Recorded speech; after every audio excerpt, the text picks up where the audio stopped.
சிந்தனை அகம் சேர்க்கும் உயர் வள்ளுவம். இந்த தொடர் வகுப்பு மூலம் கற்க கசடர அமைப்பின் முயற்சியில் கம்பவாரதி இலங்கை திரு ஜெயராஜ் அவர்களின் உரையை வழங்குவதில் பெரும் மகிழ்ச்சி அடைகிறோம். வணக்கம். வள்ளுவ நிர்வாகம் 138வது வகுப்புக்கு அனைவரையும் அன்போடு வரவேற்கிறோம். எல்லாம் வல்ல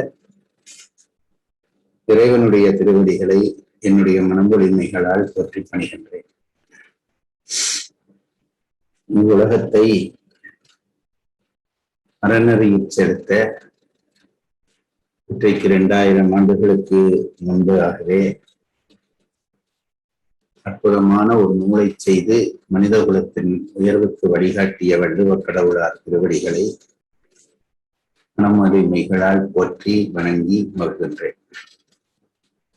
வள்ளுவருடைய ஆழம் மிகுந்த அந்த குறள்களுக்கு தெளிவு மிகுந்த உரை செய்து நமக்கெல்லாம் வழிகாட்டி கொண்டிருக்கிற பரிமேலழக திருவடிகளை நாம் எல்லோருமாக போற்றி மகிழ்கின்றோம். இந்த அற்புதமான நூலின் மேல் காதலை உண்டாக்கி அந்த நூலை அறிய வழி செய்த என்னுடைய ஆசிரியர் பெருந்தைகள் திருவடிகளில் தலை வைத்து வணங்குகிறேன்.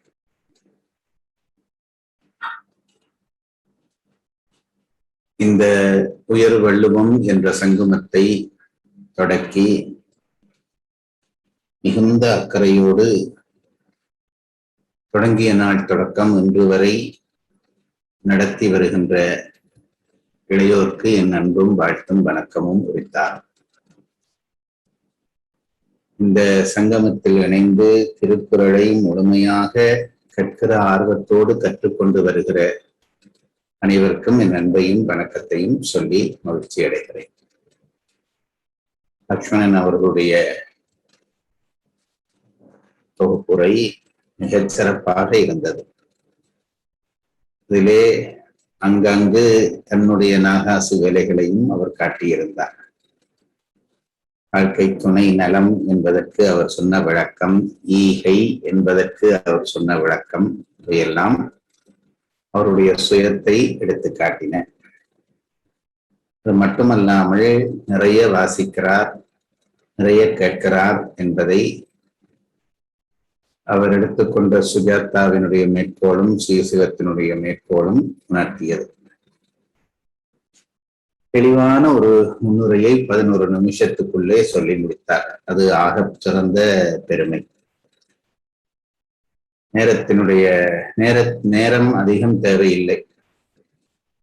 அதிகம் பேசுவதற்கு ஆற்றலும் தேவையில்லை. கொஞ்சமாக பேசத்தான் ஆற்றல் அதிகம் தேவை. அந்த ஆற்றலை உண்டாக்கி கொள்ள வேண்டும் மாணவர்கள் என்பது என்னுடைய வேண்டுகோளும் என்னுடைய விருப்பமும் ஆகும். அந்த விருப்பத்தை மிகச் சிறப்பாக லட்சுமணன் அவர்கள் செய்தார். எனக்கு அவருடைய முகத்தை ஒரு தரம் பார்க்க விருப்பம், அவர் பற்றிய விவரம் அறிய விருப்பம். சாத்தியமா தெரியவில்லை. சாத்தியமானால் லக்ஷ்மணன் தன்னுடைய முகத்தையும் ஒரு தரம் காட்டி அவர் என்ன செய்கிறார், அவருடைய வயது என்ன, எங்கிருக்கிறார் என்ற விவரத்தை சொன்னால் நான் மகிழ்ச்சி அடைவேன். ஐயா, நான் ஓய்வு பெற்ற வங்கி அதிகாரி. சரி. 63 வயதாகிறது. ஒரு சுவாரஸ்யமான தகவல் என்னவென்றால், பொதுவாக பெற்றோர்கள் தான் குழந்தைகளை பள்ளியில் சேர்ப்பார்கள், ஒரு வகுப்பில் சேர்ப்பார்கள். இந்த திருவள்ளுவர் வகுப்பில் என்னை சேர்த்தது என் பையன். என் மகன் என்னுடைய இந்த வகுப்பை சேர்த்தான். நான் உங்களை கம்பன் விழாவில் தான் சந்தித்துள்ளேன். எனக்கு உன் மேல் அதிக பிரியம் உண்டு. அவன் சொன்னான், உனக்கு பிடித்த பேச்சாளர் சேத்துப்பட்டுல ஒரு பள்ளிக்கூடத்துல திருக்குறள் வகுப்பு நடத்துறான், நம்ம ஏன் போகக்கூடாது. முதல் அவன் தான் என்னை கூட்டு போனான். அதுல பார்த்தேன். அப்ப பணியில் இருந்த காரணத்தால் என்னால் தொடர முடியல. இப்ப ரிட்டையர் ஆன பிறகு இப்ப 1.5 வருஷமாக கற்க கசட இந்த ஆன்லைனில் படித்து ரொம்ப மகிழ்ச்சி ஐயா. எத்தனை விதமானவர்கள், எத்தனை பேர், எத்தனை விதமாக இந்த வகுப்பில் இணைந்திருக்கிறார்கள் என்பது மிகுந்த சந்தோஷமாக இருக்கிறது. தாய் பிள்ளை ஆரோக்கியப்பட வேண்டும் என்பதற்காக உணவை ஊட்டுவாள். தாயினுடைய மகிழ்ச்சி அந்த பிள்ளை அந்த உணவை உண்பதிலேதான் இருக்கிறது. அது நன்றாக உண்டு நன்றாக ஆரோக்கியமாக இருந்தால் தாய்க்கு அதை விட மகிழ்ச்சி ஒன்று இல்லை. இதுபோலத்தான் ஒரு ஆசிரியனும் தன்னுடைய மாணவர்களை அறிவு ரீதியாக ஆரோக்கியப்படுவதற்காக கல்வி என்கின்ற உணவை ஊட்டுவான். அந்த கல்வி என்ற உணவை அந்த மாணவர்கள் நல்லபடி உண்டு ஆரோக்கியத்தை காட்டுகிற பொழுது ஒரு தாயினுடைய மனம் மகிழ்வது போல ஆசிரியனுடைய மனமும் மகிழும். இத்தகைய மகிழ்ச்சியைத்தான் நீங்கள் எல்லோரும் எனக்கு தருகிறீர்கள். தொகுப்புரையிலே நீங்கள் செய்வது எழுதி வாசிக்கிறீர்கள் என்பது ஒன்று. ஆனால் இது எழுதி வாசித்த பிறகு இதை சொல்வது உங்களுக்கு ஒன்றும் எழுதாமலே சொல்வது ஒன்றும் சிரமமாக இருக்காது. இவ்வளவு தெளிவாக இவ்வளவு சுருங்கிய நேரத்துக்குள் திருக்குறளை சாறு விழித்து தருகிற உங்களுடைய அந்த அறிவாற்றலை பாராட்டுகிறேன்.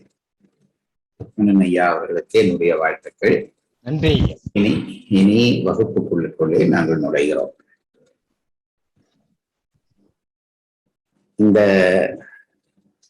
புறநூல் பற்றிய விவரம் பலதரம் சொல்லப்பட்டதால் மிகச் சுருக்கமாக அறம்பொருள் இன்பம் என்று 3ஆக பிரிக்கிறார். பால் என்று பெயரிடப்படுகிறது, அது பெரும்பிரிவு. அதற்குள்ளே இயல் என்ற சிறுபிரிவு, அதற்குள்ளே அதிகாரம் என்ற சிறுபிரிவு, அதற்குள்ளே குறள் என்கின்ற தனிநிலைகள் என்று அந்த நூல் அடுக்கப்படுகிறது. முப்பாலாக வகுக்கப்பட்டாலும் புருடார்த்தத்திலே வீடு என்பதும் அங்கே மறைமுகமாக உணர்த்தப்பட்டது என்பதை நாம் தெரிந்து கொண்டிருக்கிறோம். அறம்பொருள் இன்பம் என்ற வகையிலே அடுக்கப்பட்டதன் அந்த காரணத்தையும் நாம் தெரிந்து கொள்கிறோம். லட்சுமணன் ஐயா அவர்கள் ஊழ் பற்றி சொல்கிற பொழுது அறத்தினாலே ஊழும் ஊழினாலே பொருளும் கிடைக்கிறது என்று சொன்னார். அதிலே ஒரு சின்ன திருத்தம், அறத்தினாலே ஊழும் ஊழினாலே பொருளின்பங்களும் விளைகிறது என்பதுதான் சரியானது. அதனாலேதான் பொருளின் இன்பத்திற்கும் பொருளுக்கும் முன்பாக ஊழ் வைக்கப்பட்டது என்பதையும் நாம் தெரிந்து கொள்ள வேண்டும். அறத்தை 2 கூறுகளாக பிரிக்கிறார். அதற்கு முன்பு பாயிரத்தை புதுமையாக செய்கிறார். வழக்கமான தமிழ்நூல்களிலே இருக்கிற பாயிர முறைமையிலே இல்லாமல் கடவுளால் படைக்கப்பட்ட இயற்கைக்குள் இருக்கக்கூடிய அறரகசியங்களை உணரக்கூடிய முற்றும் துறந்த முனிவர்கள் அவர்களால் சொல்லப்பட்ட அறத்தின் வலிமை என்று 4 அதிகாரங்களை வகுத்து அவற்றையே பாயிரமாக்கி விடுகிறார். இவ்வளவு தூரம் திருவள்ளுவர் தன்னுணர்வற்று செயல்பட்டிருக்கிறார் என்பதற்கு இந்த பாயிரமும் ஒரு அடையாளம். வழக்கமாக நூலாசிரியன், நூல் பெயர், ஏன் நூல் இயற்றினார், எந்த சபையில் இயற்றினார் என்ற விவரங்கள் எல்லாம் பாயிரத்தில் சொல்லப்படுவது மரபு என்று தொல்காப்பியம் சொல்கிறது. திருவள்ளுவர் அவ்வளவத்தையும் புறந்தள்ளி தன்னையோ தான் நூல் எழுதிய விவரத்தையோ யார் கேட்டு எழுதினார் என்பதையோ எங்கு எழுதினார் என்பதையோ ஒன்றும் சொல்லாமல் நூலுக்கு தேவையான விடயத்தை மட்டும் தொகுத்து பாயிரமாக்கி முடித்திருக்கிறார் என்பதை நீங்கள் கவனித்து ரசிக்க வேண்டும். இனி அறத்தினுடைய வலிமை வரையும் வந்தவர் அறத்தை பற்றி சொல்லத் தொடங்குகிறார். இல்லறம் துறவரம் என்று 2ஆக பிரிக்கிறார். நான் முன்பு போல திரும்ப சொன்னதுதான், பற்றுவது பற்று விடுவது என்று அறம் இருவூறாக்கப்படுகிறது. அந்த வகையிலே இல்லறத்திலே கணவன், மனைவி, குழந்தை, அதனாலே விளைகிற அன்பு, அந்த அன்பினுடைய கசிவை காட்டுகிற சமூக கசிவை காட்டுகிறதிலிருந்து விருந்தோடு ஒரு மனிதன் சமூக மனிதனாகிற பொழுது நடுவு நிலைமை, நன்றி அறிதல் என்பவை தேவை என்பதை வலியுறுத்தி இன்சொல்லாலேதான் சமூக தொடர்பு விரியும் என்பதை எடுத்து காட்டி சமூக மனிதனாக மாறுகிற பொழுது மனக்குற்றம், வாக்கு குற்றம், மெய்க்குற்றம் என்பவையெல்லாம் நீக்க வேண்டும் என்பதை சொல்லி, அப்படி நீக்குகிற பொழுது சமுதாயத்தோடு நெருக்கம் உண்டாகிற பொழுது அதனாலே தன்பொருளை மற்றவர்களுக்கு ஆற்றுகிற ஆற்றல் வரும், மமகாரம் குன்றும். அதனை குறிப்பிடுவதாக ஈகை, ஒப்புரவு என்ற 2 அதிகாரங்களை வைத்து அதனாலே விளைகிற புகழை வைத்து இல்லறத்தை நிறைவு செய்கிறார். அதற்கு அடுத்ததாக துறவரவியல் தொடங்குகிறது. துறவரவியலை 2 கூறுகளாக பிரித்திருக்கிறார்கள். பிரிவை யார் செய்தார் என்பது எனக்கு இன்றைக்கு வரைக்கும் தெரியவில்லை. ஆனால் அது அழகான பிரிவு என்பது மட்டும் தெரிகிறது. அது பாலியல் என்ற எதுக்குள்ளும் அடங்காமல் விரதம், ஞானம் என்று பிரித்திருக்கிறார். பெரும்பாலும் அது பரிமேலழகர் செய்த வேலையாக இருக்கலாம் என்று கருதுகிறேன். நூற்பயிற்சி உள்ளவர்களிடம் கேட்டால் அதை சொல்வார்கள். முடிந்தால் நான் கூட கேட்டு சொல்ல முடியும். அந்த விரதம் என்பதிலே அருளுடைமையோடு தொடங்குகிறார் துறவரவியலை. எப்படி இல்லறத்துக்கு அன்பு அடிப்படையோ அப்படி துறவரத்துக்கு அருள் அடிப்படை. அருள் என்பது எல்லாரிடமும் காட்டுகிற அன்பு. அன்பு என்பது தொடர்புடையாரிடத்து மட்டும் காட்டுகிற அன்பு என்று நாம் விளங்கிக் கொடுக்கிறோம். அப்படி உள்ளே நுழைகிற பொழுது விரதத்திலே சில விரதங்களை மட்டும் எடுத்து காட்டி, விரதங்கள் பலவாக விரியும். அதை திரும்ப திரும்ப நான் சொல்வதற்கு காரணம், விரதம் என்றால் இவ்வளவுதான் என்று நினைத்து விடக்கூடாது என்பதற்காக அடிப்படையான சில விரதங்களை எடுத்து காட்டி அவற்றை கடைபிடித்து வர அதனாலே ஞானம் உதிக்கும் என்கிறார். விரதம் என்பது கிரியை, ஞானம் என்பது யோக. அதற்கு மேற்பட்ட 2 நிலை. சரியை கிரியைக்குள்ளே விரதம் அடங்கிவிடும், யோகம் ஞானத்துக்குள்ளே ஞானம் அடங்கும். அந்த ஞான நிலையிலே போகிற பொழுது 4 அதிகாரங்களை பொருத்துகிறார். 1 நிலையாமை, அது உணர்கிற பொழுது வருகிற துறவு சாத்தியப்படுகிற பொழுது ஏற்படுகிற மெய்யுணர்கள் என்று 3 அதிகாரத்திலே துறவை சொல்லி அதனோடு சேர்ந்து 4வது அதிகாரமாக அவாறுத்தல் என்கின்ற அதிகாரத்தை வைக்கிறார். அவாறுத்தல் என்பது துறவு மெய்யுணர்ந்த பின்பும் கூட இன்பங்களை உலகியலாக அனுபவித்து பழகிய புலன்கள் அதற்கான வாய்ப்பு வருகிற பொழுது அதை நோக்கி நாட்டம் கொள்ளும். அந்த நாட்டம் கூட பிறவிக்கு காரணமாகிவிடும் என்றபடியால் அதையும் தொலைக்க வேண்டும் என்பதை சொல்வதாக அவாறுத்தல் என்ற அதிகாரம் வைத்து துறவரவியல் முற்றுப் பெறுகிறது. இவை இந்த இளரம் துறவரம் என்பதோடு அறம் முடிந்து விடுகிறது. ஆனாலும் அதற்கு மேலே ஒரு அதிகாரத்தை ஒரு இயலாக்கி வைக்கிறார் வள்ளுவர். அது ஊழியல் என்ற அதிகாரம். அதுக்கு ஒரே ஒரு இயல் என்பது இயல், ஊழியல் என்பது ஒரு இயல். அதிலே ஒரே ஒரு அதிகாரம் ஊழ் என்கின்ற அதிகாரம். அதிலே நம்முடைய வினை கொள்கையை விளக்கம் செய்கிறார். ஒரு மனிதனுடைய பிறவி என்பது இந்த பிறவியோடு தொடங்கவில்லை. எத்தனையோ பிறவிகளை தாண்டி அவன் வந்திருக்கிறான். அப்படி தாண்டி வருகிற பொழுது அந்தந்த பிறவிகளிலே செய்த வினைகளிலேயே எல்லா வினையும் அடுத்தடுத்த பிறவியிலேயோ அந்தந்த பிறவியிலேயோ விளைந்து முடித்து விடுவதில்லை.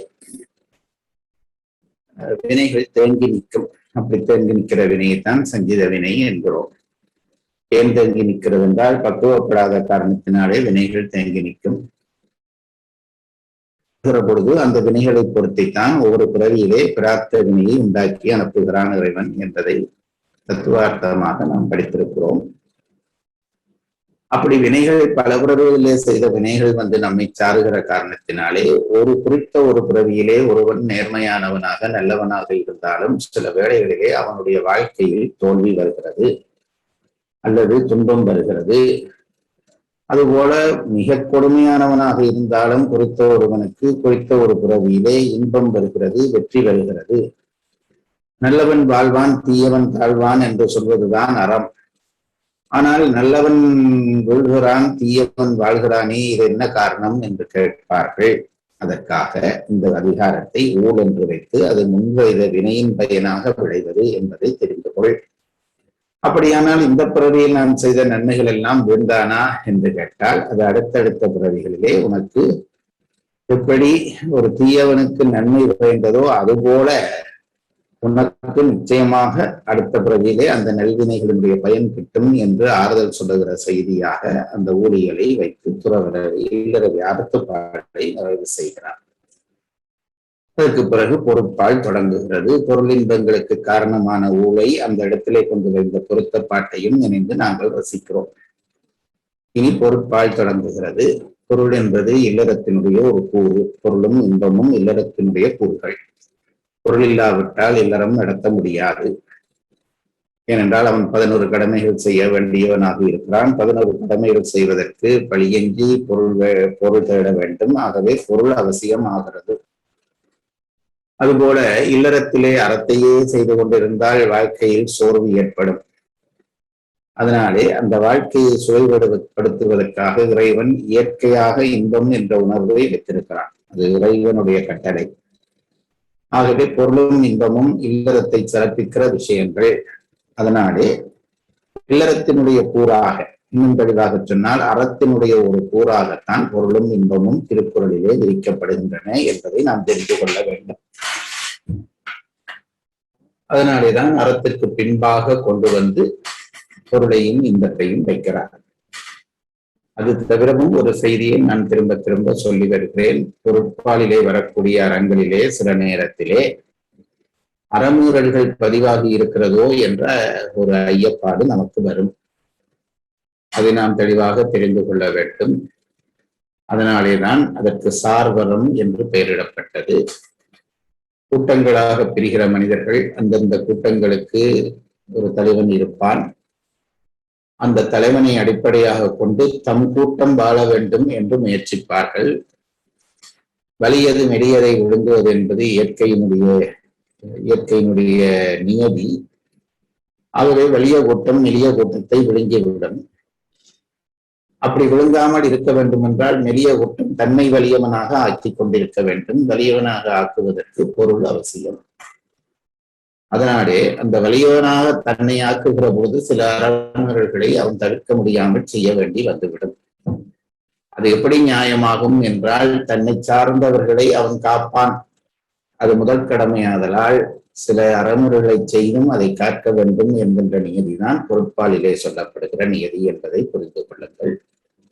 ஏனென்றால் இன்னும் உள்ளே போக போக போக இதையெல்லாம் திருவள்ளுவர் சொல்லலாமா என்ற ஐயப்பாடு நமக்கு வரும். அதற்கான அடிப்படையை நாம் இப்பொழுதே புரிந்து கொள்ள வேண்டும் என்பதற்காக இதை சொன்னேன்.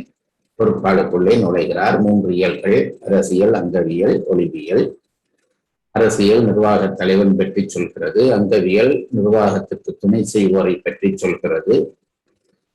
ஒளிவியல் இது ரெண்டும் இல்லாத நிர்வாகம் சார்ந்த விஷயங்களை சொல்கிறது என்று நான் சொல்லியிருக்கிறேன். அரசியலுக்குள்ளே இப்பொழுது நாம் பயணிக்கிறோம். இறைமாட்சி என்று முதல் அதிகாரத்திலே அரச தலைவனுடைய அறுவனுக்கு இருக்க வேண்டிய தகுதிகளையும் இருக்க வேண்டிய இயல்புகளையும் சொல்லுகிறார். அவன் 6 அங்கங்களை கொண்டவனாகவும் 7 இயல்புகளை கொண்டவனாகவும் இருக்க வேண்டும் என்பதை வலியுறுத்துகிறார். அந்த 7 இயல்புகளிலே கல்வியும் அறிவும் 6 அங்கங்களுக்கும் தேவை என்றபடியால் அதனுடைய முக்கியத்துவத்தை சொல்ல 4 அதிகாரங்களை அடுத்தடுத்து வைக்கிறார். கல்வி, கல்லாமை, கேள்வி, அறிவுடைமை என்ற 4 அதிகாரங்களை வைக்கிறார். அந்த 4 அதிகாரம் மூலம் ஒரு தலைவன் அறிவு பெற்று விட்டான் என்கிற பொழுது அந்த அறிவினுடைய அடையாளம் குற்றங்களை நீக்குதல். யார் குற்றம் என்றால், முதலிலே தன் குற்றம், பிறகு மற்றவர் குற்றம் என்று வகுத்துக் கொள்ள வேண்டும். தன் குற்றம் நீக்காதவன் மற்றவர்களுடைய குற்றங்களை நீக்குகிற உரிமை பெற மாட்டான் என்ற காரணத்தினால் தன் குற்றம் நீக்குவதையே குற்றம் கடிதல் என்ற அதிகாரத்திலே சொல்லுகிறார். 6 குற்றங்களே அரசன் கடிந்தவனாக இருக்க வேண்டும் என்கிறார். அதிலே அவர் மானத்தையும் ஒன்றாக வைத்திருப்பது ஆழ்ந்த சிந்தனைக்குரியது. அது பற்றி நாம் படித்திருக்கிறபடியால் மேலே போகிறோம். குற்றம் கடிந்த பிறகு பெரியாரை துணை போட வேண்டும். ஒரு நிர்வாகம் நடத்துகிற பொழுது தெய்வ மனித குற்றங்கள் வந்து சாரும். அவற்றை நீக்குகிறவரை நீக்கக்கூடிய தகுதியுடையவர்களை தன்னை சூழ்ந்து வைத்திருக்க வேண்டும் என்பதை சொல்வது பெரியாரை துணை கூடல். பெரியார் துணை தேவையானால் சிற்றினம் சேரக்கூடாது என்பதால் அடுத்த அதிகாரமாக சிற்றினம் சேராமை. இவை 2ம் முடிந்துவிட்ட பிறகு இனி அரசன் வினை தொடங்கும். இவ்வளவும் அரச நிர்வாகத்திற்கான ஆயத்த நிலைகள். இனி நிர்வாகம் செய்ய தொடங்குகிற பொழுது அவன் தன்னுடைய நிர்வாகத்தை ஆராய்ந்து செய்ய வேண்டும் என்பதை சொல்வதற்காக தெரிந்து செயல்வகை என்ற அதிகாரம். என்ன செய்வது என்பது பொருட்பாலிலே போர் நடத்துவதை குறிக்கும். போர் என்பது நேராக சண்டை பிடிப்பது மட்டுமல்ல, 4 வழி இருக்கிறது. ஒன்று, சமாதானமாக பேசி வெற்றி அடைவதும் போர்தான். ஏனென்றால் போரினுடைய முடிவு வெற்றி, அதை மறந்து போகக்கூடாது. அந்த வெற்றியை எப்படி அடைந்தாலும் போரிலே வென்றவனாக அவன் ஆவான். சமாதானமாக பேசி வெற்றி அடைவது, தானம் செய்து வெற்றி அடைவது, வேத பூர்த்தி வெற்றி அடைவது, சண்டை செய்து வெற்றி அடைவது என்று 4 வகைகளை சொல்லுகிறார், உபாயங்களை சொல்கிறார்கள். அந்த 4 உபாயங்களிலே போர்தான் என்று முடிவுக்கு வந்துவிட்ட முதலிலே இந்த 4 உபாயங்களிலே எதை கொண்டு எதிரியை வெல்லப் போகிறோம் என்பதைத்தான் தெரிந்து செயல் வகை நமக்கு உணர்த்துகிறது. அதற்கு பிறகு போர்தான் என்று முடிவு வந்த பிறகு திருவள்ளுவர் நம் கைபிடித்து இழுக்கிறார். ஒரு 3 விடயங்களை கவனித்து விட்டு உன் போரை தொடங்கு. ஒன்று வலியறிதல், அடுத்தது காலமறிதல், அடுத்தது உடனறிதல்.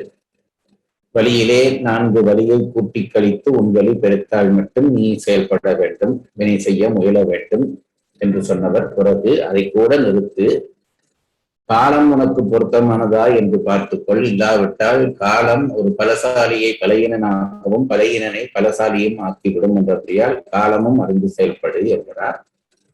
நிறைவாக இடனறிதல் என்கின்ற அதிகாரத்துக்குள்ளே நாம் வந்து நிற்கிறோம். அதாவது வலி மிகுந்திருந்த போதும் காலம் பொருத்தமாக இருந்த போதும் இடனறியாத பட்சத்திலே ஒருவன் தன் பலத்தை இழப்பான் என்று சொல்வதாக இந்த அதிகாரம் அமைகிறது. நேற்று நிறைவாக படித்த குறளிலே அந்த முதலை உவமையை படித்தோம். தண்ணீருக்குள்ளே முதலை மற்ற பலம் பொருந்திய விலங்குகளை எல்லாம் வென்றுவிடும். அதற்கு காரணம் தண்ணீருக்குள்ளே அது நிற்க முடியும். மற்றைய பலம் பொருந்திய விலங்குகள் எல்லாம் தண்ணீருக்குள்ளே நிலை பெற்று நிற்க முடியாது என்றபடியால் அவை பலம் இழந்து போக இது வென்றுவிடும்.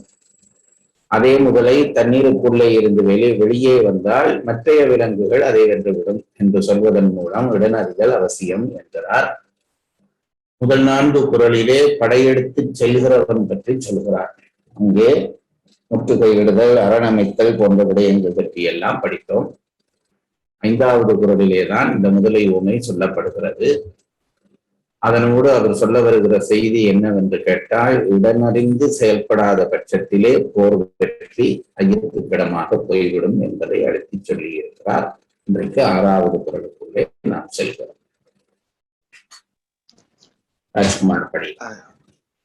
50வது அதிகாரம் இடன் அறிதல். குறள் எண் 491. தொடங்கற்க எவ்வினையும் எல்லற்க முற்றும் இடம் கண்ட பின் அல்லது. குறள் எண் 492. முரண் சேர்ந்த மொயம்பின் அவர்க்கும் அரண் சேர்ந்தாம் ஆக்கம் பலவும் தரும். குறள் எண் 493. ஆற்றாரும் ஆற்றி அடுப இடனறிந்து போற்றார்கண் போற்றிச் செயின். குறள் எண் 494. எண்ணியார் எண்ணம் இழப்பர் இடனறிந்து துண்ணியார் துண்ணிச் செயின். குறள் எண் 495. நெடும்புணலுள் வெல்லும் முதலை அடும்புணலின் நீங்கின் அதனை பெற. குறள் எண் 496. கடலோடா கால்வல் நெடுந்தேர் கடலோடும் நாவாயும் ஓடா நிலத்து. அதாவது இடத்தினுடைய அருமையை உவமைகளூடாக அடுக்கிக் கொண்டு வருகிறார். இந்த காலமறிதல், வலியுறுதல், இடநெறிதலிலே பெரும்பாலும் உவமை விளங்கப்படுத்துவது போல செய்தியை இவ்வளவு தெளிவாக வேற ஒரு விஷயத்தாலே விளங்கப்படுத்த முடியாது. முன்பும் பார்த்தோம். வலியுறுதலிலே மயிலிறகேற்றிய வண்டியை பார்த்தோம். காலமறிதலிலே கூகையை காக்கை வெல்லுவதை பார்த்தோம். இப்பொழுது இடனறிதலிலே முதலையை சொல்லி இருக்கிறார். முதலை தண்ணீருக்குள்ளே இருக்கும் வரைக்கும் அது பலம், வெளியிலே வந்தால் பலகீனம். மற்ற மிருகங்கள் வெளியிலே இருக்கிற பொழுது பலம், உள்ளே போனால் பலகீனம். ஆகவே ஒருவனுடைய பலம் மட்டும் வெற்றியை தீர்மானிப்பதல்ல, இடமும் தீர்மானிக்கிறது என்பதை இதைவிட நுட்பமாக அழகாக வேறு யாராலும் சொல்ல முடியாது. திருவள்ளுவருடைய சிறப்பு சொல்ல வருகிற விஷயத்தை ஆழமாகவும் சொல்வார், அழகாகவும் சொல்வார். இந்த உவமைகள் எல்லாம் திருவள்ளுவரை கவிஞராக காட்டுகிற இடங்கள், அவருடைய கற்பனைக்கு இடம் தருகிற இடங்கள் என்று தெரிந்து கொள்கிறோம். இந்த குறளிலே என்ன சொல்ல வருகிறார் என்றால், இன்னொரு உவமையை எடுத்துக்கொண்டு கையாளுகிறார். பெரிய வண்டி, வலிமை பொருந்திய ஒரு வண்டி. அந்த காலத்திலே அது வண்டி என்றால் மாட்டு வண்டி அல்லது ஏதோ சக்கரம் குத்தின வண்டி என்று இருந்தது. இப்பொழுது வேறு வேறு பெரிய பெரிய வண்டிகளாகவும் வந்துவிட்டது. இன்றைக்கு என்னென்னவோ பொருள்களை எல்லாம் ஏற்றுகிற வண்டிகள் வந்திருக்கின்றன. இந்த வண்டி வெளியிலே நிற்கிற பொழுது அது கப்பலை தனக்குள்ளே ஏற்றும். கப்பல் கரைக்கு வரும் வரையும் தான் கடலிலே அதற்கு பலம். வெளியிலே வந்தால் அதை வண்டியிலே ஏற்றிக்கொண்டு போவார்கள். அந்த வண்டி கடலுக்குள்ளே போக பயணிக்க வேண்டுமானால் அது படகிலே ஏற வேண்டும். அதை நாங்கள் பல இடத்திலே பார்த்திருக்கிறோம். அது வண்டி கடலுக்குள்ளே ஓட முடியாது, படகிலே ஏற்றி கொண்டுதான் போக வேண்டும். படகு நிலத்திலே ஓட முடியாது, அது வண்டிக்குள்ளே ஏறித்தான் வர வேண்டும். இதை சொல்லுகிறார். ஆகவே இடனறிதலினுடைய அவசியத்தை இந்த உவமையை வைத்து புரிந்து கொள். அதை எப்படி சொல்லுகிறார் என்றால், கடலோடா கால் வல் நெடுந்தேர் என்கிறார். கடலோடா, கடலிலே ஓடாது. எது? கால் வல் நெடுந்தேர். இந்த சொற்கள் ஒவ்வொன்றும் திருவள்ளுவர் தேர்ந்தெடுத்து போடுகிற சொல் என்று பார்க்க வேண்டும். கால் என்றால் அதனுடைய சக்கரம், வல் என்றால் வலிமை பொருந்திய, நெடுந்தேர் என்றால் பெரிய தேர். 3 விஷயம் வந்து விட்டது. அதனுடைய கால் வலிமை பொருந்திய கால்களையும், நெடுந்தேர் என்றால் பெருமை பொருந்தியதுமாக இருக்கக்கூடிய தேர்.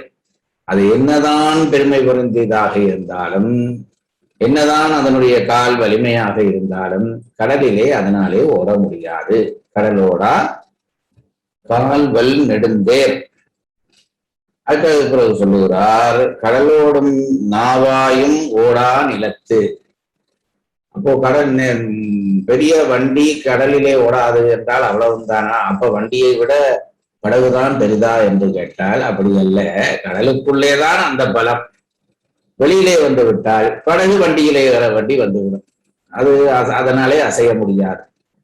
ஒரு சின்ன உவமை மூலம் எவ்வளவு இடனறிதலினுடைய தேவை உணர்த்துகிறார் என்பதை பார்க்க வேண்டும். இது ஒரு ரசனையோடு சொல்லுகிற செய்தி. ஒரு வரியிலே முடித்து விட்டு போகலாம். அதைத்தான் இந்த குறள் சொல்லுகிறது. உரைக்குள்ளே போவோம். கடலோடா கால் வல் நெடுந்தேர், கடலோடும் நாவாயும் ஓடா நிலத்து. உரை: கால் வல் நெடுந்தேர் கடல் ஓடா, நிலத்தின் கண் ஓடும் கால் வலிய நெடிய தேர்கள் கடலின் கண் ஓடமாட்டா. கடலோடும் நாவாயும் நிலத்து ஓடா, இனி அக்கடலின் கண் ஓடும் நாவாய்கள் தாமும் நிலத்தின் கண் ஓடமாட்டா. உரைக்குறிப்பு: கடல் ஓடா என்ற மறுதலை அடையான் நிலத்து ஓடும் என்பது வருவிக்கப்பட்டது. விஷயம் முடிந்துவிட்டது. நாங்கள் அடிப்படை விஷயத்தை விளங்கிக் கொண்டோம். இனி மொழியியல் ரீதியாக சில விஷயங்களை பரிமேலழகர் எடுத்து காட்டுகிறார். நான் எப்பவும் சொல்வது, அதையும் தெரிந்து வைத்திருப்பது என்பது நம் அறிவுக்கான ஒரு பெரிய பலம். தெரியாவிட்டால் ஒன்றும் குற்றம் இல்லை. சில இடத்திலே இலக்கண குறிப்புகள் சொல்வதற்கு காரணம் மொழி. ஏனென்றால் மொழியாற்றல் மிக்க, நீங்கள் ஒரு வேளை ஆசிரியர்களாக மாறினால் மொழியாற்றல் மிக்க மாணவன் இது எப்படி அமையும், இதற்கு இந்த என்ன அமைப்பிலே இதை செய்திருக்கிறார் என்று கேட்டால் பதில் சொல்ல வேண்டும் என்பதற்காகத்தான் மொழி சார்ந்த இலக்கணங்களையும் பரிமேலழகர் விளங்கப்படுத்துவார். இங்க என்ன சொல்லுகிறார் என்றால், கடலோடா என்ற மறுதலை அடை என்பது நான் உங்களுக்கு முன்பு சொல்லியிருக்கிறேன். ஒன்றை சிறப்பிக்க வருகிற சொல், அதை அடைச்சொல் என்று சொல்வார்கள். இங்கே என்ன சொல்லுகிறார் என்றால், கடலோடா என்ற ஒரு சொல் இருக்கிறது. அதை எதை சிறப்பித்து நிற்கிறது என்றால், கால்வல் நெடுந்தேரை சொல்லி சிறப்பித்து நிற்கிறது. அதை கவனித்துக் கொள்ளுங்கள். இந்த கடலோடா என்ற அடை எதனோடு சேர்க்கப்பட்டுகிறது என்றால் தேரோடு சேர்க்கப்பட்டிருக்கிறது. தேர் கடலிலே ஓடாது. இதுதான் சொல்ல வந்த செய்தி. அப்போ கடலோடாது என்பது தேருக்கு சொல்லப்பட்ட அடை. எப்பொழுதும் நேர்முகமாகத்தான் அடை சொல்லப்படும். அமிர்தமான உணவு என்றால் அந்த அமிர்தமான என்பது நேர்முக அடை. வாயில் வைக்க முடியாத உணவு என்றால் அதுவே எப்படி ஆகும் என்று கேட்டால் எதிர்மறையான அடை. நேர்மறையாக சொன்ன அடை என்பது எதிர்மறையாக சொல்லுகிற அடை. தேர் என்றால் ஓடுவதன் சிறப்பு சொல்ல வேண்டும். இங்கே ஓடாததன் இயல்பு சொல்லப்படுகிறது. ஆகவே கடலோடாது என்பது அதை எப்படி எடுக்க வேண்டும் என்கிறார். மறுதலை அடை என்று அதை சொல்லுகிறார். நேர்முகமாக அதை சிறப்பிக்காமல் அதனுடைய தாழ்வை சிறப்பிக்கிறதுனாலே அது மறுதலை அடை என்பதை எடுத்து காட்டுகிறார். இது ஏன் நான் உங்களுக்கு இதெல்லாம் விட்டு கூட நான் போக முடியும் ஏன் சொல்லுகிறேன் என்றால், நீங்கள் தான் இனி அடுத்த தலைமுறைக்கு ஆசிரியர்கள். அப்படி இருக்கிற பொழுது ஒருவர் கேட்டால் இதை தெளிவுபடுத்தி சொல்லுகிற தகுதி உங்களுக்கு வர வேண்டும். அதுதான் ஒரு நல்ல மாணாக்கருடைய இதுல. அதற்காக பரிமாறல் சொல்லுகிற எல்லாவற்றையும் நான் சொல்வேனா என்றால் எனக்கும் முழுமையாக சில இடங்கள் விளங்காவிட்டால் நான் விளங்கவில்லை என்று சொல்வேன். ஆனால் விளங்கக்கூடிய இடத்தை முடிந்த அளவு உள்வாங்கிக் கொள்ளுங்கள் என்பதற்காகத்தான் இதை சொல்லுகிறேன். மறுதலை அடையான் என்ன கடலோடா என்ற மறுதலை அடையான், அதுல இருந்து ஒரு விஷயத்தை எடுக்கலாம் என்கிறார். ஒன்றை சொல்ல இன்னொன்றை எடுக்கலாம். இது நம்முடைய தர்க்கத்திலே இருக்கிற விஷயம். அவன் பகலும் நான் பருத்திருப்பான் என்றால் அவன் இரவுங்கிறான் என்று எடுப்பது இருக்கிறதே, அதை தர்க்கத்திலே ஒரு பகுதியாக எடுத்துக்கொள்வார்கள். அதுபோல இங்கே கடலோடாது என்று சொன்னதன் மூலம் நிலத்திலே அது நன்றாக ஓடும் என்பது நமக்கு பெறப்படுகிறது. அதை உரையிலே கொண்டு வந்திருக்கிறார். நீங்கள் உரையை படித்து பாருங்கள். நிலத்தின்கண் ஓடும் கால் வலிய நெடிய தேர்கள். நிலத்தின்கண் ஓடும் என்பது இல்லை, குறளிலே இல்லை. பெருமாளழகர் கொண்டு வந்திருக்கிறார். நிலத்தின்கண் ஓடும் கால் நல்ல வலிமைய ரதங்க சக்கரங்களை உடைய நெடிய தேர்கள், பெருமை மிக்க தேர்கள் என்பது பொருள். அப்போ நிலத்தின்கண் ஓடும் என்பதற்கு எங்கே குறளில் சொல்லி இருக்கிறது என்று நீங்கள் தேடுவீர்கள். தேடினால் அங்கே இல்லை. அப்போ என்ன சொல்லுகிறார் பெருமாளழகர்? கடலோடாது என்ற அந்த தொடரிலே இருந்து நிலத்து ஓடும் என்ற தொடர் வருவிக்கப்பட்டதை அவர் நமக்கு எடுத்து காட்டுகிறார். அதற்குள்ளே என்ன இலக்கணம் சொல்லுகிறார்? அது மறுதலை உவமை. கடலோடாது என்பது மறுதலை உவமை, நேர் உவமை அல்ல என்பதையும் எடுத்து காட்டுகிறார். இதெல்லாம் சின்ன சின்ன விஷயங்கள், மொழியிலே நம்மை பலப்படுத்துகிற விஷயங்கள். இன்னொரு இடத்திலே வருகிற பொழுது எங்கேயாவது இப்ப நான் சொன்னேனே, வாயில் வைக்க முடியாத உணவு என்பது உடனே வாயில் வைக்க முடியாத என்பது மறுதலை உவமை என்று சொன்னால் ஒரு மொழியியலாளர்கள் மத்தியிலே நீங்கள் பெருமை கொள்வீர்கள். அதற்காகத்தான் இதை சொல்லுகிறேன். மறுதலை உவமை என்றால் என்ன என்று தெரிந்து கொள்ளுங்கள். அந்த மறுதலை உவமையோடு இங்கே இன்னொரு விஷயம் உள்வாங்கப்படுகிறது என்பதையும் தெரிந்து கொள்ளுங்கள். சரி. கடல் ஓடா என்ற மறுதலை அடையான் நிலத்து ஓடும் என்பது வருவிக்கப்பட்டது. கால் வல் நெடுந்தேர் என்பது ஓடுதற்கு ஏற்ற காலும் பெருமையும் உடையவாயினும் என்பது பட நின்றது. கால்வல் நெடுந்தேர் என்று பெருமைப்படுத்துகிறார் அந்த தேரை. அதாவது ஓடுவதற்குரிய எல்லா ஆற்றிலும் அந்த தேருக்கு இருக்கிறது. நல்ல சக்கரம் இருக்கிறது, வலிய சக்கரம் இருக்கிற கால்கள். நெடுந்தேர் பெரிய தேர். அப்ப என்ன விஷயம் என்றால், இவ்வளவும் இருக்கிறது ஓடுமா என்று நினைத்தால் கடலிலே ஓடாது. அதை சொல்ல, அதாவது இந்த வலிமையெல்லாம் இருந்தும் இது கடலிலே ஓட முடியாது என்று சொல்வதற்காக அந்த ரெண்டு சொற்களும் சேர்க்கப்பட்டது என்கிறார். அதை படியுங்கள்.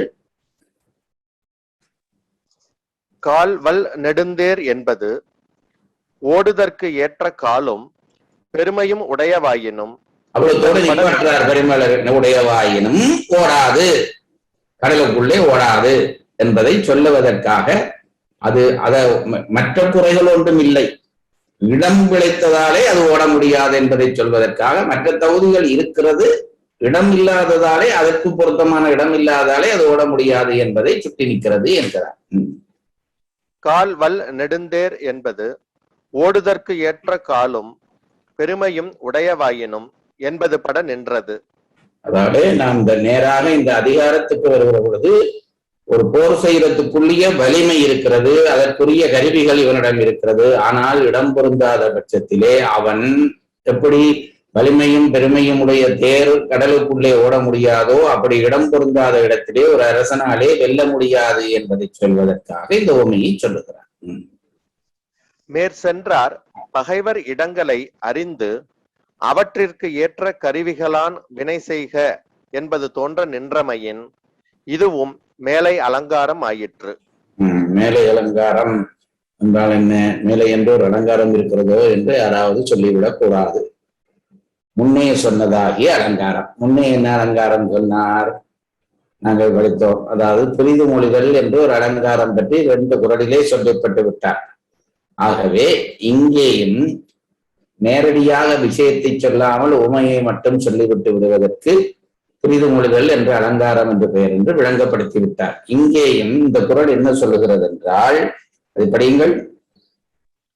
மேற்சென்றார் பகைவர் இடங்களை அறிந்து அவற்றிற்கு ஏற்ற கருவிகளான் வினை செய்க என்பது தோன்ற நின்றமையின்.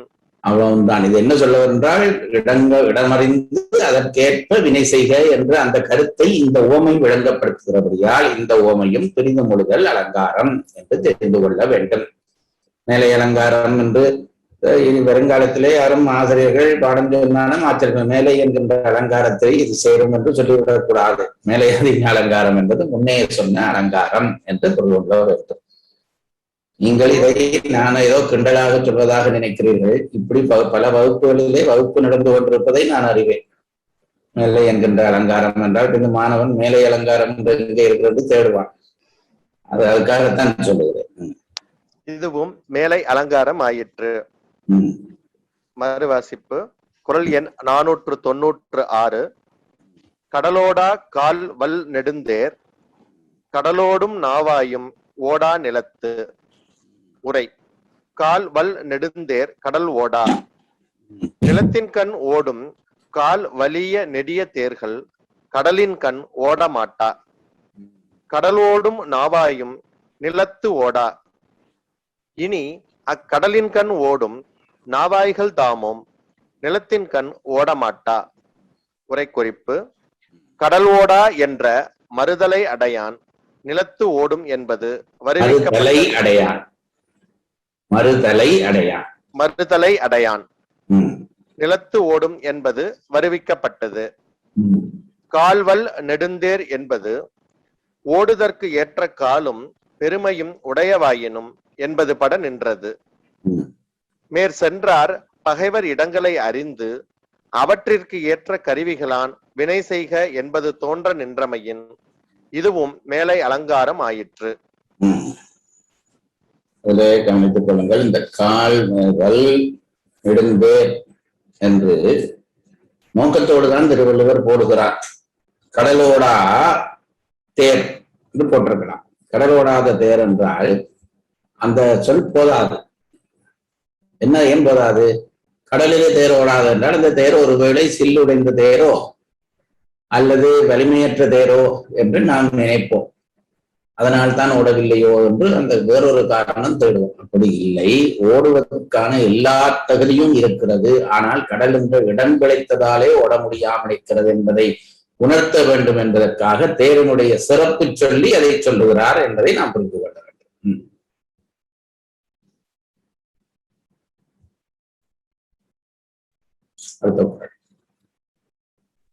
குறள் எண் 497.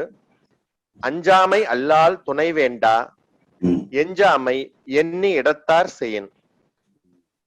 உரை. எஞ்சாமை எண்ணி இடத்தான் செய்யின். பகையிடத்து வினை செய்யும் திறங்களை எல்லாம் ஒழியாது எண்ணி அவற்றை அரசர் இடத்தொடு பொருந்த செய்வாராயின் அஞ்சாமை அல்லால் துணை வேண்டா. அச்செயற்கு தம் திண்ணம் அல்லது பிரிதொரு துணை வேண்டுவது இல்லை. ஒரு அரசன் இன்னொரு அரசனிடம் போர் செய்ய போகிறான். நான் திரும்ப திரும்ப சொல்லி இருக்கிறேன். வினை என்பது போரை குறிக்கும். மேற்செயல் என்பதும் பொருட்பாலிலே மேற்செயல் என்பது சண்டைக்கு போதல் என்பதுதான் அர்த்தம். இந்த சொற்கள் பொருள்களை கட்டாயம் இது அடிக்கடி வரப்போகிற பொருட்பாட்சிகள் என்றபடியால் பயின்று கொள்ளும். மேற்செயல் என்றால் இன்னொருவனோடு படையெடுக்க செல்லுதல். ஒரு அரசன் எதிரியோடு போராட போகிறான். போராட போகிற பொழுது திருவள்ளுவர் வலியுறுத்தலிலே என்ன சொன்னார் என்றால் துணை வலியும் அறிய வேண்டும் என்றார். அது உங்களுக்கு தெரியும். வினைவலி, தன்வலி, மாற்றான் வலி, துணை வலி ஆராய்ந்து செயலாகவே எதிரிக்கு துணை வரும் என்றால் எனக்கும் இந்த துணை வேண்டும் என்று துணைகளை தேடிக்கொண்டுதான் சண்டை பிடிக்க வேண்டும். மகாபாரதத்திலே இந்த துணை தேடுதல் பற்றி விவரமாக சொல்வார்கள். சண்டை என்று முடிவான பிறகு அவர்கள் ஒரு பக்கமாகவும் இவர்கள் ஒரு பக்கமாகவும் துணை தேட படுகிற பாடு நாம் தெரிந்த விஷயம். அதற்குள்ளே எல்லாம் வஞ்சனைகள் சூழ்ச்சிகள் எல்லாம் நடக்கும். அப்படி துணை தேடுவது முக்கியம். இந்த குறளிலே என்ன சொல்ல வருகிறார் என்றால் துணை கூட தேவையில்லை, வெல்லுவேன் என்ற அந்த துணிவு மட்டும் உனக்கு இருந்தால் போதும் என்கிறார். என்ன திருவள்ளுவர் முன்னுக்கு பின் முரணாக சொல்லுகிறார். துணை வழியாராகிறார். இங்கே வெல்லுவேன் என்ற துணிவு மட்டும் போதும் என்றால் அதற்கு காரணம் அதை நிராகரிப்பது என்பதல்ல. அப்படி துணிவு மட்டும் எங்கே போதும் என்றால் இன்ன இடத்திலே போதும் என்கிறார். துணை வழி வேணாம் என்று எல்லா இடத்திலும் வெல்ல முடியாது, சில இடத்திலே வெல்லலாம். அது எங்கே என்றால் அதைத்தான் இந்த குறளிலே சொல்லுகிறார். அதை சொல்லுங்கள், உரைபடியுங்கள். எஞ்சாமை எண்ணி இடத்தான் செய்யின். பகையிடத்து வினை செய்யும் திறங்களை எல்லாம் ஒழியாது எண்ணி அவற்றை அரசர் இடத்தொடு பொருந்த செய்வாராயின். ரொம்ப முக்கியம். அதாவது முதல் போர் செய்ய போகிறாயா, திட்டமிடு. அதான் இந்த எஞ்சாமை எண்ணி. எஞ்சாமை எண்ணி என்றால் ஒன்றை கூட மிச்சம் பெற்று விடக்கூடாது. நாம் ஆராய்கிற பொழுது இதை கவனிக்கவில்லை என்றால் அது போர்ல அவன் இதை கவனிக்கிறதாக அந்த ஒரு விஷயமும் நினைவுபடுத்தி விடும். ஆகவே ரொம்ப கவனமாக ஒவ்வொரு விஷயமும் கவனிக்க வேண்டும். திரும்ப திரும்ப சொல்லுகிறேன், இது எல்லா நிர்வாகத்துக்கும் பொருந்துகிறது.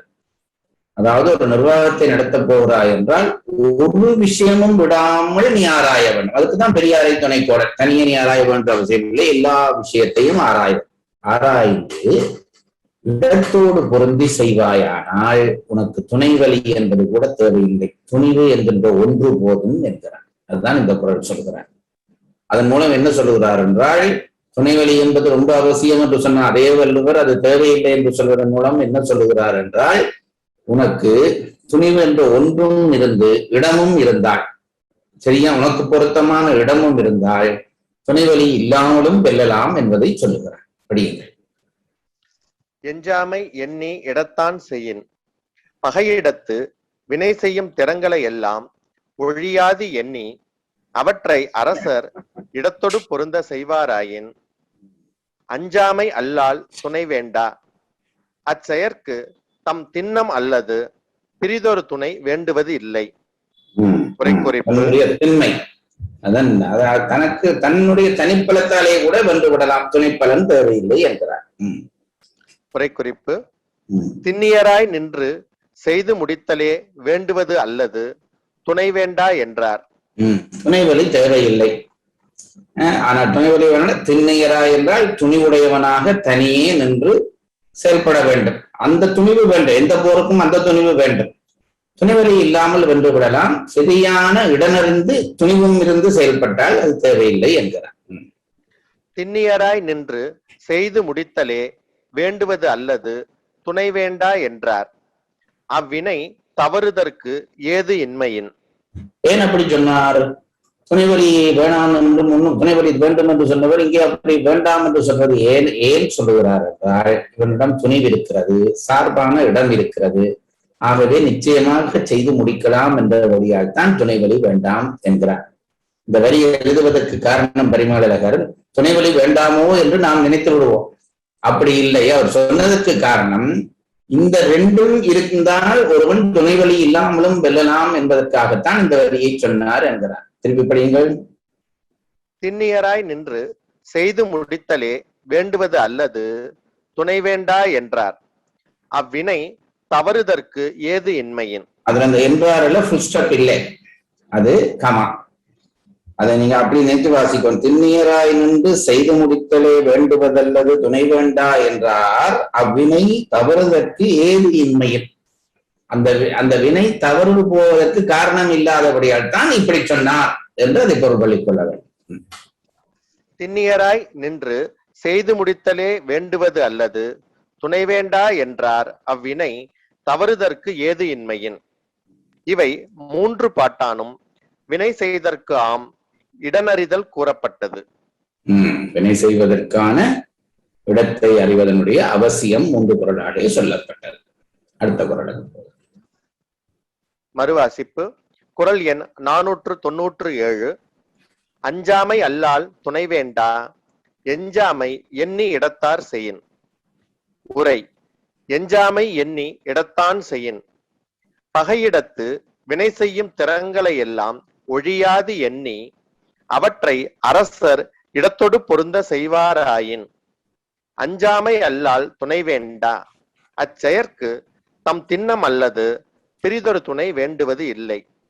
உரை குறிப்பு: திண்ணியராய் நின்று செய்து முடித்தலே. ஒரு நிமிஷம்.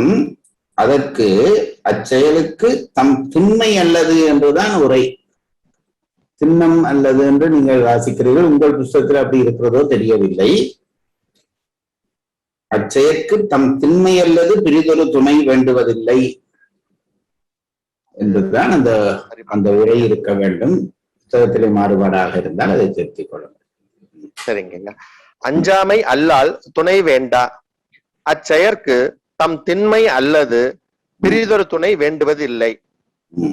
உரை குறிப்பு: திண்ணியராய் நின்று செய்து முடித்தலே வேண்டுவது அல்லது துணை வேண்டா என்றார் அவ்வினை தவறுதற்கு ஏது இன்மையின். இவை 3 பாட்டானும் வினை செய்தற்கு ஆம் இடனறிதல் கூறப்பட்டது. குறள் எண் 498. சிறுபடையான் செல்லிடம் சேரின் உருபடையான் ஊக்கம் அழிந்துவிடும். உரை: உருபடையான் பெரும் படையுடைய அரசன். சிறுபடையான் செல்லிடம் சேரின் ஏனை சிறு படையுடையானை அழித்தல் கருதி அவன் புகழை சென்று சாருமாயின் ஊக்கம் அழிந்து விடும், அவனால் தன் பெருமை அழியும். இன்றைக்கு அமெரிக்காவுக்கு சொல்ல வேண்டிய குறள். அதாவது வெற்றி பெற கருதி 2 நிலை சொல்ல. ஒன்று சிறுபடை ஒருபடை என்கிறார். ஒருவனிடம் கொஞ்ச படைதான் இருக்கிறது, மற்றவனிடம் பெரும்படை இருக்கிறது. ஒருபடை என்பது பெரும்படை. இந்த பெரும்படை இருக்கிறது என்ற துணிவிலே இடனறியாமல் எதிரியினுடைய இடத்துக்கு போய் நீ அகப்பட்டு கொண்டால் உன்னுடைய பெருமை அழிந்து போகும் என்கிறார். அப்படியே இன்றைக்கு ஆப்கானிஸ்தான் செய்தி அல்லது ஹிட்லருடைய செய்தி அப்படியே அடங்குகிறது. ஹிட்லருக்கு கூட பொருந்துமா தெரியவில்லை, இங்கே வெட்ட வெளிச்சமாக பொருந்துகிறது என்றால் அமெரிக்கா தன்னுடைய பெரும் பலத்தை கருதி கொண்டுதான் ஆப்கானிஸ்தானிலே போய் இறங்கியது. அதுபோல வியட்நாமிலே போய் இறங்கியது. அந்த இடம் தந்த பலம், காடு மலை போன்றவையாக இருந்தது வியட்நாமிலே. அந்த இடம் தந்த பலம் என்பது இவர்களுடைய பெரும்படையை தோற்க செய்து விட்டது. வெட்கி தலை குனிந்து நிற்கிறார்கள். சமாதானங்கள் சொல்லிக் கொண்டு வெட்கி தலை குனிந்து கொண்டு நிற்கிறார்கள். சாத்தியம் இல்லை என்றால் போயிருக்க கூடாது. போன பிறகு இப்ப விட்டு வருகிற பொழுது அது அவர்கள் பழி தீர்ப்பார்கள் என்பது வேறொருவரும் இருந்தாலும் அந்த நேரத்திலே அவர்களுக்கு கவலைதான். என்ன ஆயிற்று என்று கேட்டால், பெரும்படையை நம்பி போனார்கள். சிறுபடையான இடத்தை சேர்ந்ததால் அந்த இடம் பலமாக அவன் இவர்களை தோற்கடித்தான் என்பது இந்த குறளை வைத்துக் கொண்டு நாம் விளங்கக்கூடிய விஷயம். அதுபோல என்னிடம் பெரும்பலம் இருக்கிறது என்று நினைத்து கொண்டு போய் ஒரு சின்ன பலம் தானே என்று நினைத்து போனால் அது அவன் சார்ந்த இடமாக இருந்தால் உன்னுடைய பெரும்பலம் தோற்றுவிடும் என்பதைத்தான் இந்த குறள் சொல்லுகிறது. படியுங்க. சிறுபடையான் செல்லிடம் சேரின் உருபடையான் ஊக்கம் அழிந்து விடும். உரை: உருபடையான் பெரும் படையுடைய அரசன். சிறுபடையான் செல்லிடம் சேரின் ஏனை சிறு படையுடையானை அழித்தல் கருதி அவன் புகழை சென்று சாருமாயின் ஊக்கம் அழிந்து விடும், அவனால் தன் பெருமை அழியும். சிங்கம் என்ற ஒரு படம் வந்தது உங்களுக்கு தெரியும். அந்த படத்திலே அந்த வில்லன் கதாநாயகனுடைய ஊருக்கு போவார். அவனுடைய போலீஸ் ஸ்டேஷன்ல போய் அவர் இவனிடம் பெரும்படை இருக்கிறது, பெரும் செல்வாக்கு இருக்கிறது. அந்த கதை அங்கே போய் அவர் மிரட்ட போக அந்த அவனுடைய ஊர், அது அவனுடைய சொந்தம். அவங்க எல்லாம் சேர்ந்து அளவாங்கால அந்த என்ன சொல்றது, உங்க ஊர்ல அந்த கடப்பாறையாலே எல்லாம் வாகனங்களை எல்லாம் குத்தி தள்ளி உடைத்து விட்டு போய் விடுவார்கள். இவன் பெரிய செல்வாக்கு பெரும்படை உள்ளவன், ஆனால் அது அவனுடைய இடம். சிறுபடையான் என்று நினைத்து கொண்டு போனால் இவனுடைய பெருமை கொண்டு நடந்து வருகிற காட்சியை சிங்கத்திலே வைத்தார். ஆகவே எந்த காலத்துக்கும் திருக்குறள் எல்லாத்துக்கும் பொருந்துகிறது என்பதற்கு இது ஒரு சான்று. அதைத்தான் இங்கே சொல்லுகிறார். திருப்பி படியுங்க. உருபடையான் பெரும் படையுடைய அரசன். சிறுபடையான் செல்லிடம் சேரின் ஏனை சிறு படையுடையானை அழித்தல் கருதி அவன் புகழை சென்று சாருமாயின். புகழ் என்பது அவன் இருக்கிற இடம், அவன் அந்த இடத்தை சென்று சாருமாயின் ஊக்கம் அழிந்து விடும், அவனால் தன் பெருமை அழியும். உரை குறிப்பு: செல் இடம், அவனுக்கு செல்லும் இடம். எவ்வளவு சின்ன சின்ன சொற்களில் எல்லாம் எப்படி பொருள் வைத்திருக்கிறார். நாங்க படித்திருந்தா கடைசி மட்டும் பார்த்திருக்க மாட்டோம், பரிமாணாக பார்க்கிறோம். அவர் என்ன சொல்லுகிறார்? சிறுபடையான் செல்லிடம் சேரி, சிறுபடையான் இடம் சேரின் என்று போட்டு, செல்லிடம் என்றால் அவனுக்கு செல்லக்கூடிய இடம். அதுல இருந்து என்ன அருள்? இவனுக்கு செல்லாத இடம் என்று அர்த்தம். அவனுக்கு செல்லக்கூடிய இடத்திலே என்று அர்த்தம். செல்லிடம் என்பது வினைத்தொகை, அதை கவனித்துக் கொள்ளுங்கள். அவனுக்கு அந்த சிறுபடை, அவனுக்கு முன்பும் செல்லிடம், அப்போதும் செல்லிடம், பின்பும் செல்லிடம். ஆகவே அந்த இடத்துல வச்சு இவர் ஒன்றும் கொச்சிட்ட முடியல சொன்னா பொருந்த முடியாது என்று சொல்லவன். அந்த இடம் அவனுக்கு பலமான இடம், அதை சொல்லுகிறதுக்காகத்தான் செல்லிடம் என்கிறார். செல்லிடம் அவனுக்கு செல்லும் இடம். அழிந்து விடும் என்பது எழுந்திருக்கும் என்றார் போல ஒரு சொல். இதெல்லாம் மொழியாக நாம் படிக்க வேண்டிய விஷயம். குறளுக்கு அது தேவையில்லை, நமக்கு அந்த ஐயப்பாடுகளும் வராது. அதனாலே நமக்கு அதாவது அறிவின்மையும் சில நேரத்திலே பல இடங்களிலே வசதி பண்ணிவிடும். அறிவு கூடினதாலே பரிமாளர்கள் இந்த இடத்தை எடுத்துக்கொண்டு ஆராய்கிறார். என்னவென்றால், அழிந்து விடும் என்றால் முதலிலே அழியும் பிறகு விடும் என்றும் பொருள் சொல்லலாம் தானே. அழிந்து பின் அதிலே இருந்து விடுபடும் என்றும் 6வது ஒருத்தன் படிப்பு பாடம் சொல்லுவான். கெட்டித்தனம் பண்றதாக நினைத்து திருவள்ளுவர் அழிந்து விடும் என்றிருக்கிறார். ஆகவே முதல் அழியும் பிறகு விடும் என்று சொல்லலாம்.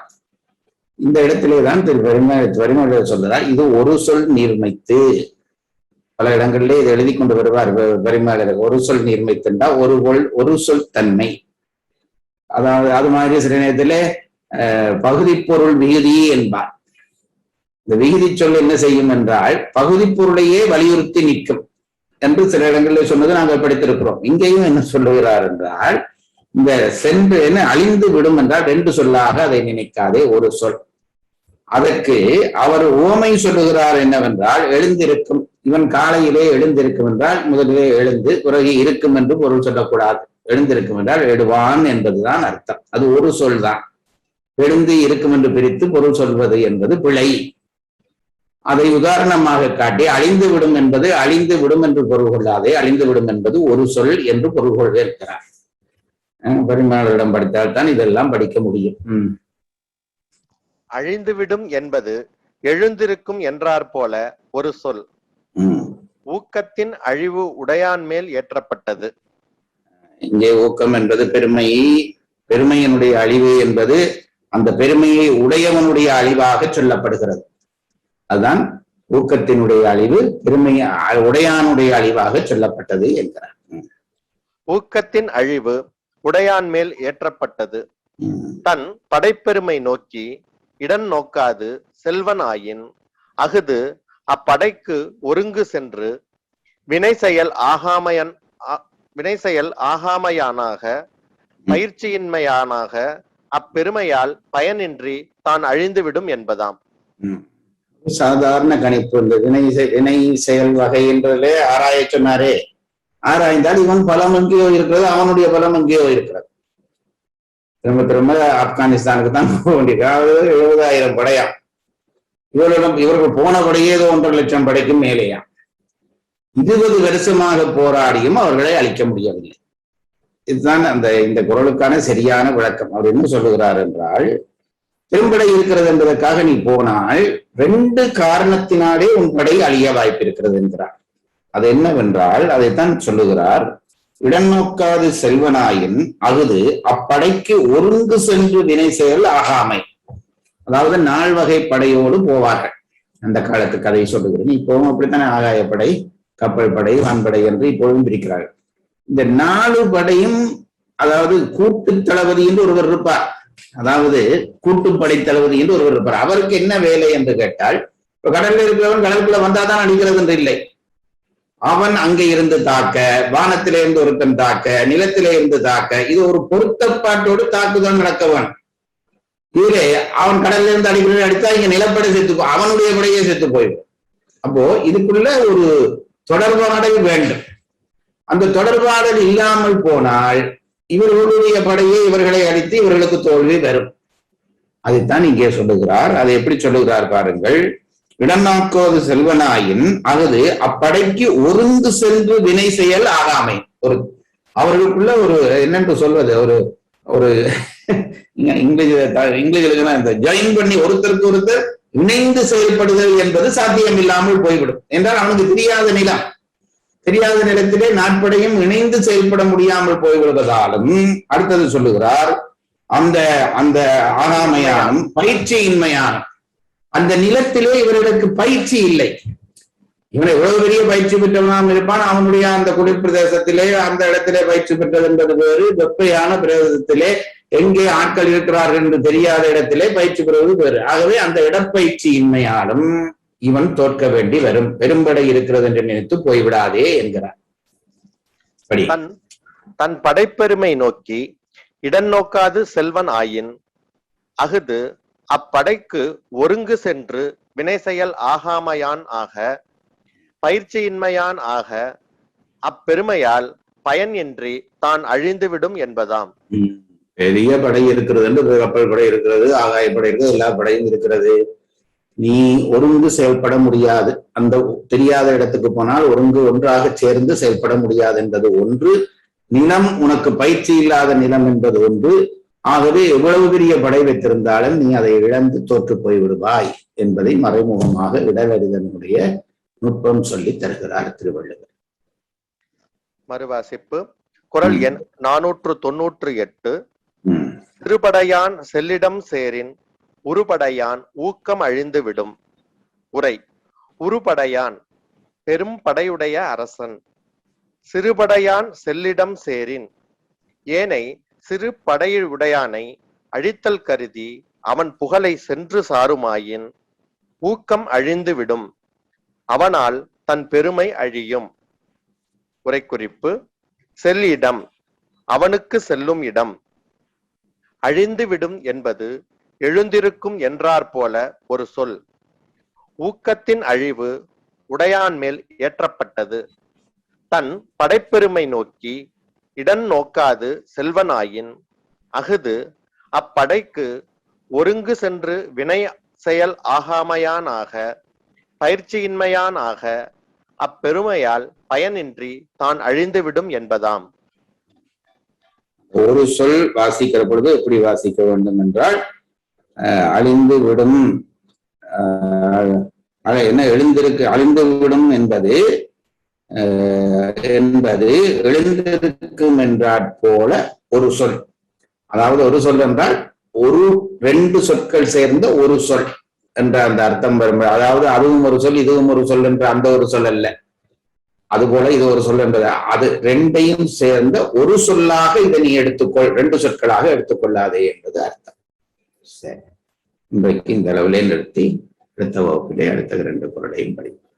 குறள் சொல்லும் நெறியை வாழ்வியலோடு இணைத்து நம்மையும் நம்மோடு சேர்ந்த சமூகத்தையும் உயர்த்துவோம். தொடர் வகுப்பின் பயன் அனைவருக்கும் சேரும் இந்த நோக்கத்தில் பங்கு கொண்டதற்கு நன்றி. உயர் வள்ளுவத்தின் மற்ற குறள் விளக்கங்களை கேட்க www.karka.in வலைதளம் மற்றும் யூடியூபில் உயர் வள்ளுவம் என்ற முகவரியின் ஊடாகவும் கேட்கலாம். நன்றி, வணக்கம்.